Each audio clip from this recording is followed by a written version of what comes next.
ஆரம்ப வாழ்க்கை மற்றும் வளர்ச்சி வைபவ் சூரியவன்சி பீகாரின் சமஸ்திபூரிலிருந்து வந்த 14 வயதுடைய சிறுவர் கிரிக்கெட் வீரர் ஆவார். அவர் தனது 4வது வயதில் கிரிக்கெட் பயிற்சியை தொடங்கினார். அப்போது அவரது தந்தை சனீப் சூரியவன்சி அவருடைய ஆற்றலை உணர்ந்தார்.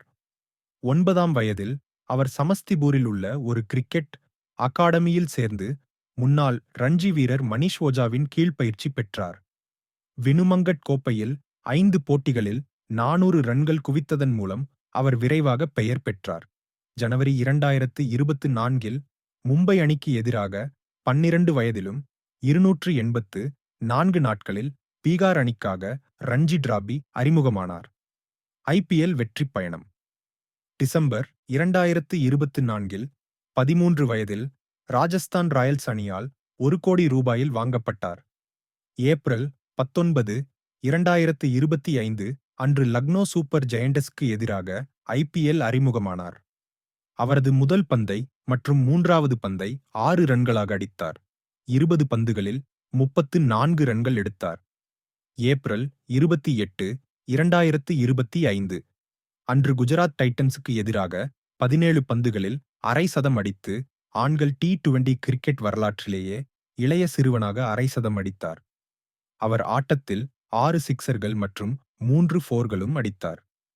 முக்கிய சாதனைகள் முதல் வகுப்பு அறிமுகம் ஜனவரி 2024 பீகார் இலிட் ஏ அறிமுகம் 2024 ஐபிஎல் அறிமுகம் ஏப்ரல் 19, 2025 ஆஸ்திரேலியா U-15க்கு எதிராக 58 பந்துகளில் சதமடித்து சாதனை படைத்தார். பீகாரின் ரந்தீர் வர்மா U-11 தொடரில் 332 ரன்களில் அவுடாகாமல் அடித்தார். ஏசிசியா கோப்பையில் 176 ரன்கள் குவித்தார். வைபவ் சூரியவன்சி ஒரு தாக்கமான 360 டிகிரி பாணியில் விளையாடுகிறார். இதனால் அவரை சூரியகுமார் யாதவுடன் ஒப்பிடுகிறார்கள். ராஜஸ்தான் ராயல்ஸ் பயிற்சியாளர் ராகுல் திராவிடும் அவரை பாராட்டியுள்ளார். எதிர்காலம் சமஸ்திபூரில் இருந்து ஐபிஎல் வரை சென்ற வைபவ் சூரியவன்சியின் பயணம் இந்திய கிரிக்கெட்டின் எதிர்காலத்தை மிக அதிக நம்பிக்கையுடன் நிரூபிக்கிறது. சரியான வழிகாட்டல் மற்றும் ஆதரவுடன் அவர் இந்திய கிரிக்கெட் வரலாற்றில் ஒரு முக்கிய பெயராக உருவாக வாய்ப்பு உள்ளது.